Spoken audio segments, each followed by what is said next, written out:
Hello students, a very good morning to all of you. In today's video lecture, we are discussing about resistance to change and its types. ठीक है, तो सबसे पहले हम एक single जान लेते हैं रेसिस्टेंस टू चेंज क्या होता है, फिर इसके हम टाइप्स को डिस्कस करेंगे। रेजिस्टेंस टू चेंज एक तरीके से जो हमारी ऑर्गेनाइजेशन में बदलाव हो रहा है उसका विरोध करना होता है। ठीक है, यानी कि बदलाव का विरोध, ये होता है आपका रेजिस्टेंस टू चेंज। इसका हिंदी मीनिंग है। और रेजिस्टेंस टू चेंज किसी भी टिपिकल ऑर्गेनाइजेशन में रेफ़र करता है इस बात को कि एम्प्लॉय का बिहेवियर इस तरीके से डिज़ाइन किया जाए कि वो डिस्क्रेडिट करे, डिले करे और प्रिवेंट करे इंस्ट्रक्शंस को चेंज के किसी ऑर्गेनाइजेशन में। ठीक है, अब वर्ड आता है डिस्क्रेडिट। क्या होता है? डिस्क्रेडिट का मतलब होता है हार्म करना किसी गुड रेपुटेशन को किसी भी ऑर्गेनाइजेशन की, वो होता है आपका discredit. So we can say that resistance to change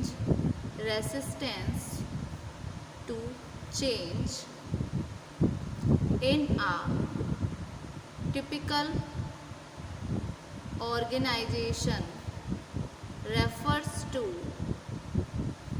an employee's behavior designed to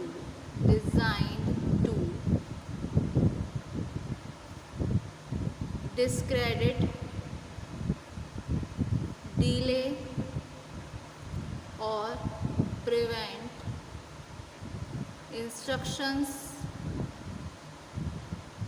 of change in an organization। ठीक है, ये हुआ। अब हम इसके टाइप्स के बारे में बात करेंगे। तो बेसिकली अगर हम बात करें तो रेजिस्टेंस टू चेंज 3 टाइप्स के होते हैं। तो there are types of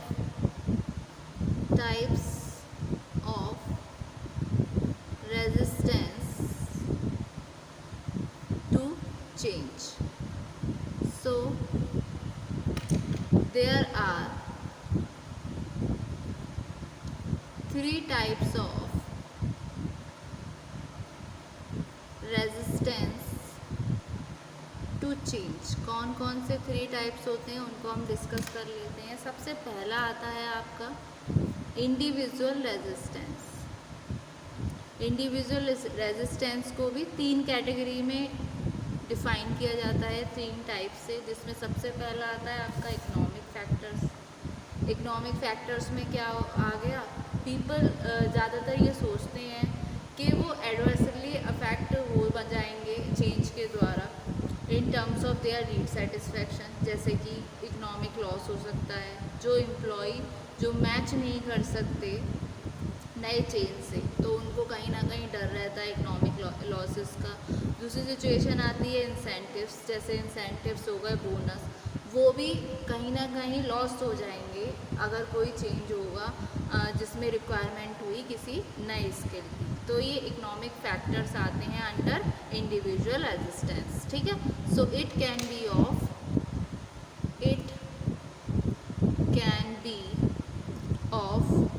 3 types. सबसे पहला इसमें आता है आपका इकोनॉमिक फैक्टर्स।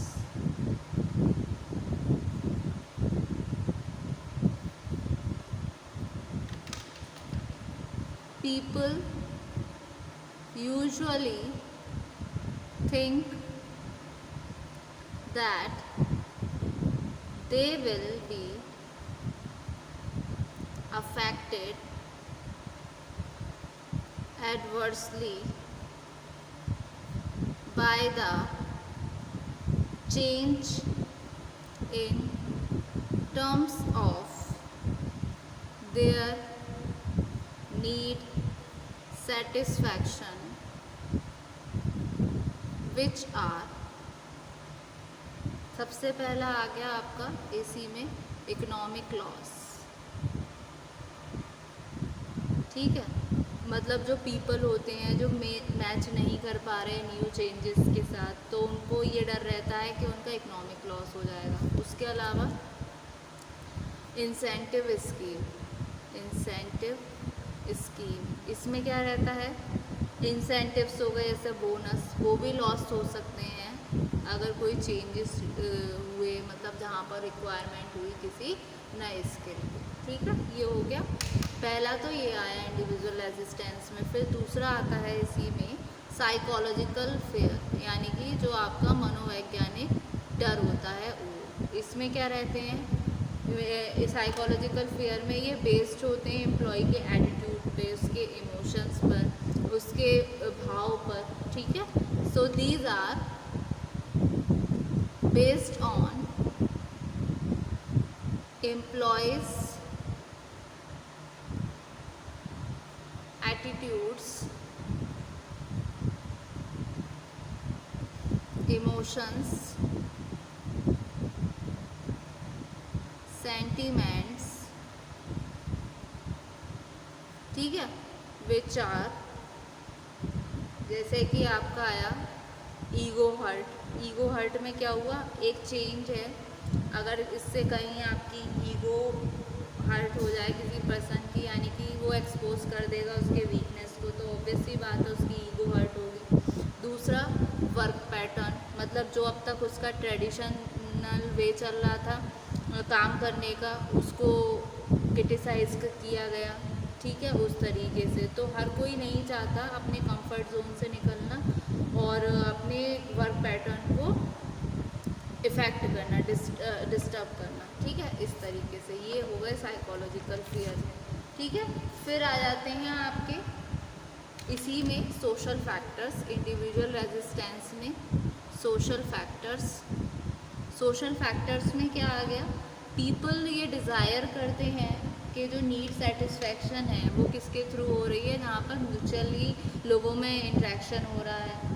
इसके लिए वो फॉर्म करते हैं अपने खुद का सोशल ग्रुप अपने वर्क प्लेस पे, जो यूजुअली रेजिस्ट करता है चेंजेस को अगर उनकी नीड्स अफेक्टेड होती हैं। अफेक्टेड उनकी नीड्स कैसे होंगी, जहाँ पर चेंज हो रहा है किसी अपर सोशल क्लास के द्वारा, या मेंटेन करने में एग्जिस्टिंग सोशल रेजिस्टेंस, इस तरीके से। तो सोशल फैक्टर्स में people desire social need satisfaction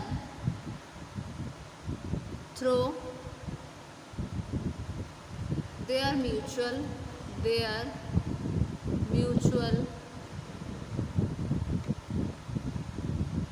interaction. For this they form their own social groups at their workplace।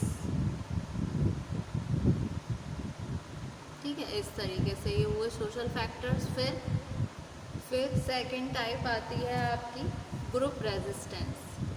Group resistance इसमें क्या रहता है, ग्रुप रेजिस्टेंस में पीपल परसीव करते हैं चेंज को इंडिविजुअली, लेकिन उसको क्या है वो एक्सप्रेस करते हैं ग्रुप के फॉर्म में।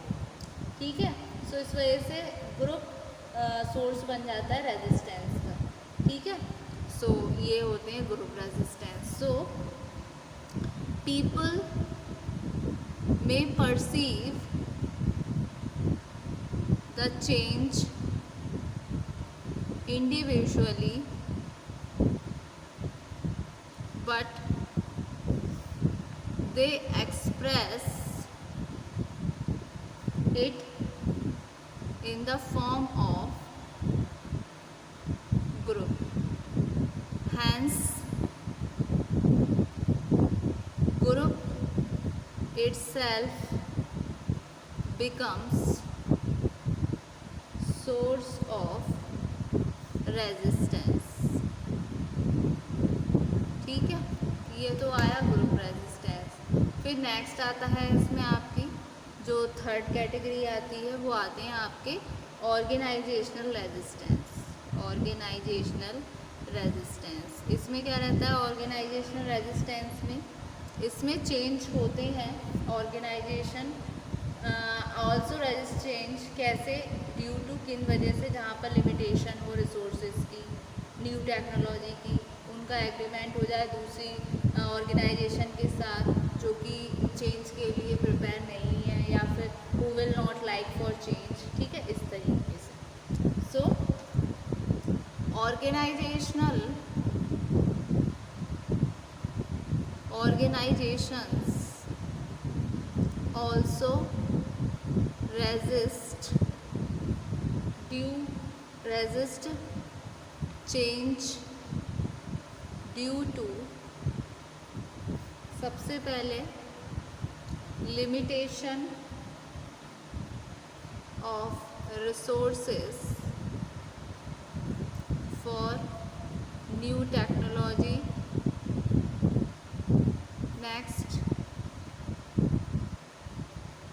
agreement with other organizations who will not like for a change, ठीक है। सो ये कुछ होते हैं types of resistance to change, और हमने कॉन्सेप्ट पढ़ा रेजिस्टेंस टू चेंज, ठीक है। सो होप सो स्टूडेंट आज के वीडियो लेक्चर में आपको इतना समझ आया। फर्दर वीडियो लेक्चर में हम इससे आगे का डिस्कस करेंगे, ठीक है। अगर किसी का नोट डाउन होने से रह गया है तो आप इसको नोट डाउन कर सकते हैं, ठीक है। ये रहा आपका रेजिस्टेंस टू चेंज।